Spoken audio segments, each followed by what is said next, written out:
Victober, I found some more books on my shelf that qualify for this month's reading challenge. 3 of them are Signet Classics. One way bigger than the other. And this one, this is a thrift edition, H.G. Wells, Island of Dr. I've read this probably 3 times already. Okay, this book, one that I found, says unabridged, right? That's what that says, unabridged. I thought that meant all. Okay, but I guess it doesn't. And so I was wondering why it's so thin. Like, come on. I mean, I'm a little upset that it says unabridged and it's not all, because I thought that meant all. Anyway, in case your book is missing the introduction, which is very, very important, I'm going to tell you what the introduction says, the summary that I found it on Gutenberg. Okay? This is a story about like an island with some sketchy stuff going on. There was a man. He looked like a man, but he had pointy ears. He's all hairy, all furry, you know? Like, he was somebody's butler. Okay, so I'm not going to spoil the book. Okay, I might read it out loud to you guys, because I've been looking for a book that I'm allowed to read online that's not copyrighted. And this is a small one, so we might do the whole thing. But for right now, I'm just going to tell you what the introduction says in case yours is missing it.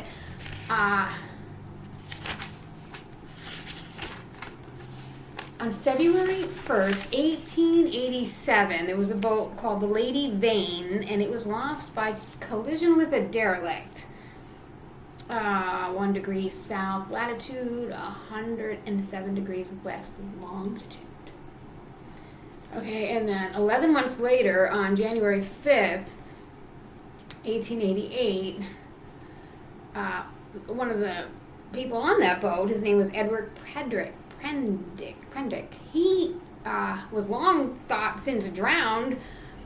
He was found in a small boat with an illegible name. Okay, he was picked up at 5 degrees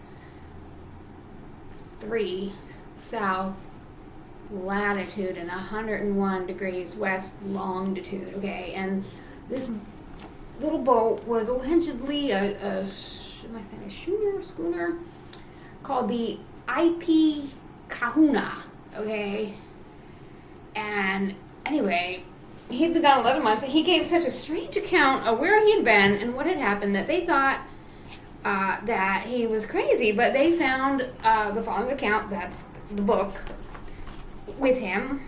Now, based on where he was found and where they took off from, they said the only island in the area was an island called Noble's Island, and it was a volcanic islet, and as far as they knew, it was uninhabited.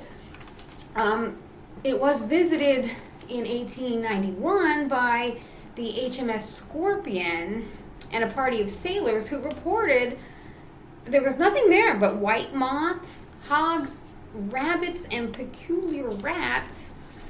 Now, this captain of this schooner, the IP Kahuna, he was known to be a drunken John Davies, and he did leave from Banya, Africa, which I looked that up, it was probably near Ethiopia.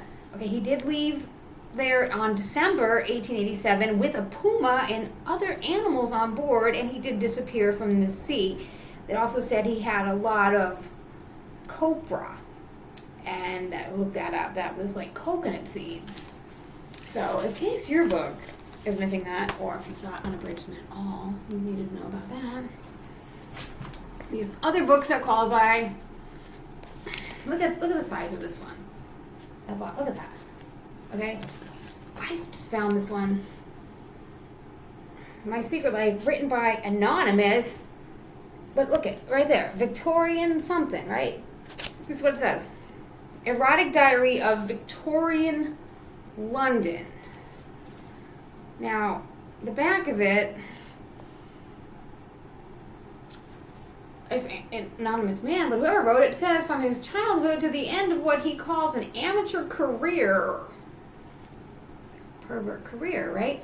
Okay, this is an adventurous Victorian known only as Walter in this book. It records a breathtaking carnal epic through sexual encounters with one or more nursemaids, prostitutes, cousins, actresses, working men, and other men's wives. In ruling everything sexual within the realm of possibility, Walter reveals varied delights, whims, normal and abnormal fancies, sexual violence, fetishes, sometimes surprisingly some love. Many escapades, he learns an invaluable lesson that one can never know too much about concerning the human nature. It is portrays during an area of notorious repression in which the appearance of propriety had to be strictly maintained. Otherwise, they target you. It's a rare look at Victorian life, upstairs and downstairs encounters where nothing is forbidden. This was published in London around 1900. Landmark work freshly illuminates complex sexual dynamics of society that is dividing rich and poor, male and female, sexual and chaste. I don't know about it, not this year. This is what I'm still digging into for the rest of October. These ones here, Henry James, Portrait of a Lady. I don't know, like Victorian literature, some of it you have to really, really, really pay attention. Like you just can't put it on and think you're gonna get it if you don't really, really pay attention. Or maybe it's me, maybe I'm retarded. Okay. Also, I'm still reading. This is non-Victorian literature. This is ghost stories. Okay. So the other two that do qualify, this is 4 plays. I love reading plays. These are 4 plays called The Dollhouse, The Wild Duck, Hedda Gabler, and The Master Builder. And Captain Courageous, Rudyard Kipling. Now, my friend Andy, if you guys know Andy, he's being held on the largest bail I've ever heard of. $250,000. He didn't hurt anybody. But he was an attorney, and he borrowed my Jeep, and there was an accident, and I lost the Jeep, and they hardly wanted to give me nothing. Anyway, he told me about Rudyard Kipling. He quotes Rudyard Kipling sometimes. So, I don't know if that's a good thing or a bad thing. This book is another sailing book. I love the sailing books. It's so adventurous, aren't they? Alright, so what do you think? Should we do a read-along with this one? Maybe for Halloween? What do you think?